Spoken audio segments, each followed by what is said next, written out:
27 सितंबर 2024 New York में United Nations की general assembly के दौरान जब Israeli prime minister Benjamin Netanyahu की स्पीच की बारी आई तो आधे से ज्यादा डिप्लोमेट्स प्रोटेस्ट में नेतन्याहू को पीठ दिखाकर असेंबली से वॉकआउट कर जाते हैं। मैसेज बिल्कुल क्लियर था, इजराइल की गाजा और लेबनान पर बमबारी। लेकिन वॉकआउट करने का क्या फायदा, उसके बाद इजराइल ने यमन पर भी हमले शुरू कर दिए हैं। सिर्फ गाजा की बात की जाए तो पिछले एक साल के दौरान 42,000 से ज्यादा बेकसूर लोग मारे जा चुके हैं, जिनमें बच्चे और औरतें भी शामिल थे, और लाखों लोग बेघर हुए, वो अलग। अमेरिका, यूरोपियन यूनियन और यूके ने कई मर्तबा इजराइल को वार्न भी किया है कि ये जंग भयानक शक्ल भी इख्तियार कर सकती है। इसकी एक झलक 1 अक्टूबर 2024 को दुनिया ने तब देखी जब ईरान ने 1800 किलोमीटर दूर से 200 बैलिस्टिक मिसाइल्स इजराइल पर फायर किए। और 2 अक्टूबर तक की रिपोर्ट ये है कि इजराइल ने ईरान को संगीन नताइज की धमकी दी है। जहां दुनिया ये सब रोकने पे तुली है, वहीं इजराइल किसी अनकंट्रोल्ड मॉन्स्टर की तरह अपने 5 में से 3 फ्रंट्स पर मुसलसल जंग लड़ रहा है। मिडिल ईस्ट में चारों तरफ अरब कंट्रीज से घेरे हुए छोटे से इजराइल में आखिर इतनी ताकत आई कहां से है? क्या वजह है कि दुनिया की बड़ी ताकतों के बार बार वार्न करने के बावजूद भी वो इजराइल को रोकने में अभी तक नाकाम है? ज़ेम टीवी की वीडियोस में एक बार फिर से खुशामदीद। नाजरीन, इजराइल की असल ताकत समझने से पहले हमें थोड़ा सा करंट सिचुएशन के बारे में समझना भी जरूरी है। इजराइल और पैलेस्टाइन का मसला तो तब से चल रहा है जब इन दोनों का कोई वजूद भी नहीं था। इस मसले की असल जड़ क्या है, इस पर आप ज़ेम टीवी की ये डिटेल वीडियो भी देख सकते हैं, जिसका लिंक भी डिस्क्रिप्शन में मौजूद है। फिलहाल कंडीशन ये है कि फलस्तीनियों को इजराइल ने धकेल कर एक छोटी सी स्ट्रिप तक महदूद रखा हुआ है, जिसे गाजा स्ट्रिप कहते हैं। ये टेरिटरी सिर्फ 360 स्क्वायर किलोमीटर के एरिया पर फैली हुई है, जहां से ना निकलना आसान है और ना इसके अंदर जाना। एक साइड पे मेडिटेरेनियन, एक तरफ इजिप्ट, तो 2 साइडों पे इजराइल मौजूद है। सिर्फ जरूरत की अशिया यहाँ जाती हैं, वो भी सिर्फ तब जब इजराइल चाहता है। इसी वजह से इंटरनेशनल कम्युनिटी का मानना है कि गाजा स्ट्रिप दुनिया का सबसे बड़ा ओपन एयर प्रिजन है। गाजा इस वक्त हमास के कंट्रोल में है, जो कि एक मिलिटेंट विंग है। पिछले साल अक्टूबर में जब हमास ने इजराइल पर हजारों रॉकेट्स फायर किए तो उसके नतीजे में इजराइल ने जो जवाबी कार्रवाई शुरू की वो अभी तक चल रही है। इसका सबसे ज्यादा नुकसान गाजा की लोकल पॉपुलेशन को हो रहा है, जो ना चाहते हुए भी इस जंग में धकेले जा रहे हैं। 42,000 से ज्यादा लोग मारे गए, जिनमें बच्चे भी शामिल थे। हजारों लोग बेघर हुए और जख्मी इतने कि गिनती करना भी मुश्किल है। गाजा जो एक शहर था, अब लाखों टन मलबे का ढेर मालूम होता है। इजराइल का कहना है कि ये सब उन्होंने हमास के मिलिटेंट विंग को खत्म करने के लिए किया है और आगे भी करता रहेगा। पर सोच को ये बात हजम नहीं होती कि गाजा, जिसकी 2017 में पॉपुलेशन 5 लाख के करीब थी, उनमें से 42,000 लोग यानी पॉपुलेशन का 8.5% मिलिटेंट विंग कैसे हो सकता है? इजराइल के हमलों से बचने के लिए गाजा की लोकल पॉपुलेशन के पास सिर्फ एक ही रास्ता बचा है कि वो गाजा स्ट्रिप छोड़कर लेबनान में पनाह लें। जी हाँ, वही लेबनान जहाँ आजकल इजराइल की एयर स्ट्राइक्स चल रही हैं। पर यह काम इतना आसान नहीं होता। पहले इजिप्ट से रेड सी के जरिए जॉर्डन में एंट्री करनी पड़ती है, फिर वहां से सीरिया और फिर आखिर में लेबनान। लेबनान में हिजबुल्लाह का काफी असरो रसूख है, जो कि एक ईरानियन बैक्ड मिलिटेंट ग्रुप है, और ये ग्रुप गाजा में हमास की हेल्प भी करता है। पर आखिर ये हिजबुल्लाह है कौन? 1980s में लेबनान में सिविल वॉर के दौरान इजराइल ने साउथ लेबनान पे कब्जा कर लिया था। इजराइल से मुकाबला करने के लिए वहां एक आर्म्ड ग्रुप उभर कर सामने आया, जिसे हिजबुल्लाह का नाम दिया गया।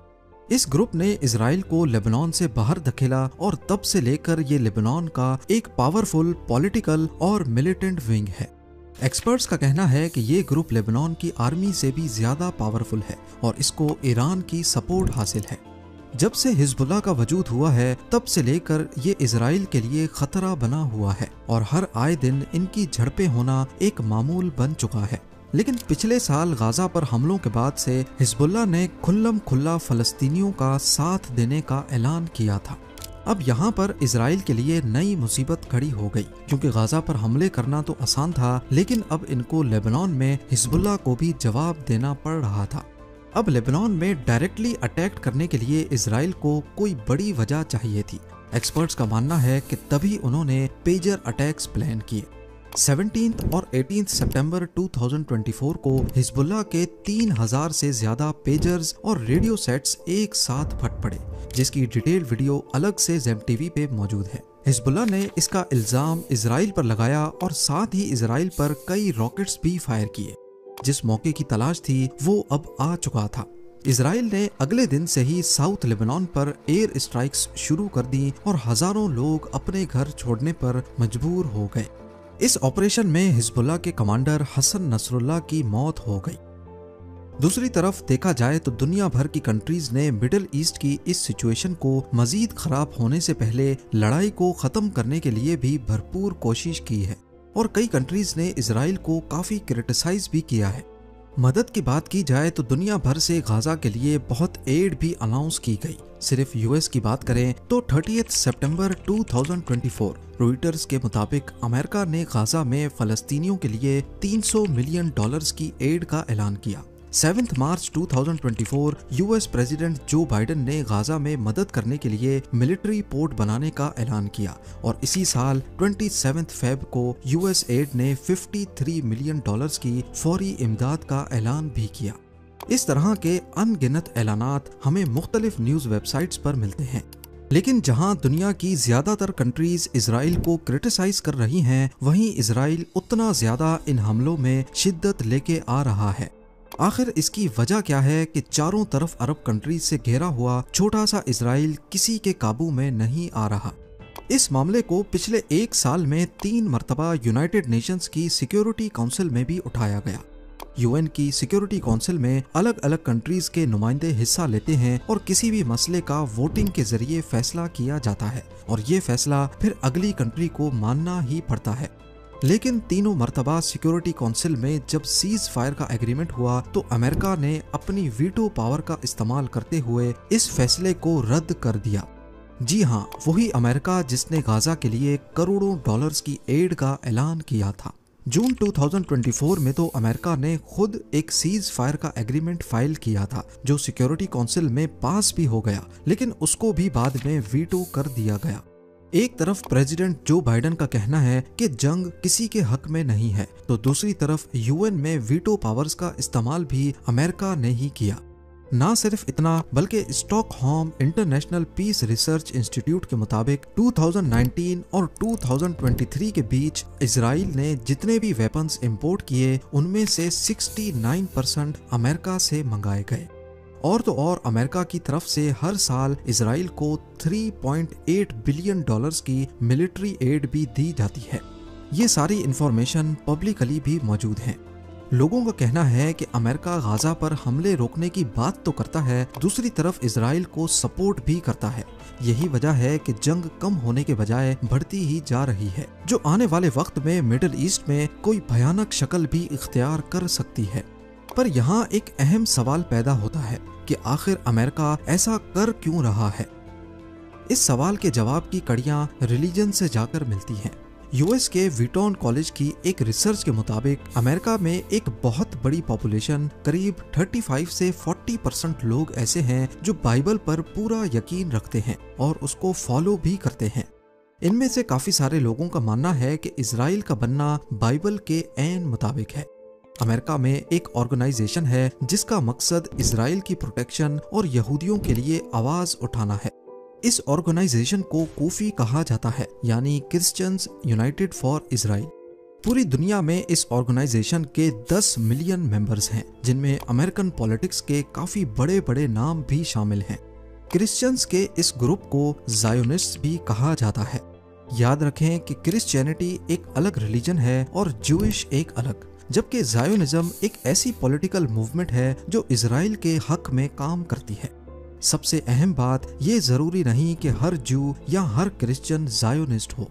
ज़ायोनिस्ट्स का ये ग्रुप अमेरिकन पॉलिटिक्स या गवर्नमेंट में अपनी मर्जी के फैसले कैसे करवाता है, इसके लिए एक अलग कमेटी है जिसको एपेक यानी American Israel public affairs committee कहा जाता है। ये दुनिया की सबसे बड़ी और सबसे पावरफुल लॉबिंग कमेटी है जो अमेरिकन कांग्रेस में जो चाहे जब चाहे अपनी मर्जी के फैसले करवा सकती है। यूएस कांग्रेस में ही सारे फैसले किए जाते हैं, नए कानून बनाए जाते हैं, बजट अप्रूव होते हैं और जंगें भी मुसल्लत की जाती हैं। यूएस कांग्रेस के मेंबर्स ये तमाम फैसले वोटिंग के जरिए करते हैं। अब अगर कोई एक बड़ा ग्रुप यूएस कांग्रेस के ज्यादातर मेंबर्स को खरीद ले और उनसे कहे कि फलां फलां रेजोल्यूशन में वोटिंग उनके हक में देनी है, तो इसको कहते हैं लॉबिंग करना। और हैरत की बात यह है कि अमेरिका में लॉबिंग करना बिल्कुल लीगल है, लेकिन इसकी कुछ शर्तें हैं। जो लॉबिंग कर रहा है उसको ये तमाम डिटेल्स पब्लिक रखनी है और अंडर द टेबल किसी भी कांग्रेस के मेंबर्स को पैसे नहीं देने, यानी जो कुछ होगा सबके सामने होगा। एपेक की वेबसाइट पे साफ साफ लिखा है कि ये ग्रुप अमेरिकन गवर्नमेंट में इजरायली पॉलिसीज लागू करवाने के लिए लॉबी करता है। ना सिर्फ इतना, बल्कि वो कैंडिडेट्स जो यूएस जनरल इलेक्शन में खड़े हुए और उनको एपेक की सपोर्ट हासिल थी, उनमें से 98% इलेक्शन जीत गए।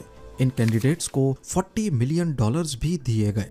ये ग्रुप ना सिर्फ अमेरिकन पॉलिटिक्स में इजराइल पसंद पॉलिसीज लागू करवाता है, बल्कि जो इजराइल के खिलाफ हैं उनको हराने का काम भी करता है। इनकी वेबसाइट पे लिखा है कि इन्होंने 24 ऐसे कैंडिडेट्स को भी हरवाया जो प्रो इजराइल पॉलिसीज के खिलाफ थे। एपेक की इजराइल के लिए सपोर्ट अब काफी भयानक शक्ल इख्तियार करने लगी है। हुआ कुछ यूं था कि इजराइल की बॉम्बिंग्स और गाजा में ह्यूमन राइट वायलेशन के खिलाफ साउथ अफ्रीका ने इंटरनेशनल क्रिमिनल कोर्ट ICC में एक केस फाइल किया। ये कोर्ट यूनाइटेड नेशंस का हिस्सा है, लेकिन ये अमेरिका के डायरेक्ट कंट्रोल में नहीं है। 24 अप्रैल 2024 को ICC के चीफ प्रोसिक्यूटर असद करीम खान को 12 यूएस सेनेटर्स की तरफ से एक धमकी आमेज लेटर रिसीव होता है, जिसमें लिखा था कि हमें रिपोर्ट मिली है कि ICC इजराइल के प्राइम मिनिस्टर बेंजामिन नेतन्याहू और दूसरे इजरायली लीडर्स को अरेस्ट करने के ऑर्डर्स निकालने वाला है। इसमें लिखा था कि अगर आपने ऐसा किया तो हम यानी यूएस आपके इदारे के खिलाफ बदतरीन सैंक्शंस लगाएंगे, आपकी और आपकी फैमिली के यूएस विजिट्स पर भी पाबंदी लगा देंगे। इस लेटर में साफ साफ लिखा था, if you target Israel we will target you, और आखिर में लेटर के एंड में मेंशन किया गया यू हैव बीन वार्न्ड। इस लेटर के साथ उन 12 यूएस सेनेटर्स के नाम और सिग्नेचर्स भी अटैच्ड थे। मजे की बात यह है कि एपेक की वेबसाइट पर उन तमाम सेनेटर्स की लिस्ट मौजूद है जो प्रो इजरायली कैंडिडेट्स हैं और जिनके लिए फंडिंग जमा की जा रही है। और ICC के चीफ प्रोसिक्यूटर को धमकी आमेज लेटर लिखने वाले सेनेटर्स के नाम भी इसी लिस्ट में खुल्लम खुल्ला लिखे हैं। पर कहानी अभी भी बाकी है। बॉन्ड्स के बारे में तो आप सब ने सुन रखा होगा। ये ज्यादातर गवर्नमेंट्स इशू करती हैं इन्वेस्टर से पैसा जमा करने के लिए, और बदले में बॉन्ड खरीदने वाले को सालाना प्रॉफिट दिया जाता है। इसका फायदा ये होता है कि गवर्नमेंट को लोन की सूरत में पैसे मिल जाते हैं और जब भी बॉन्ड वापस करना हो तो गवर्नमेंट वो वापस खरीद भी लेती है। अब आते हैं असल स्टोरी पे।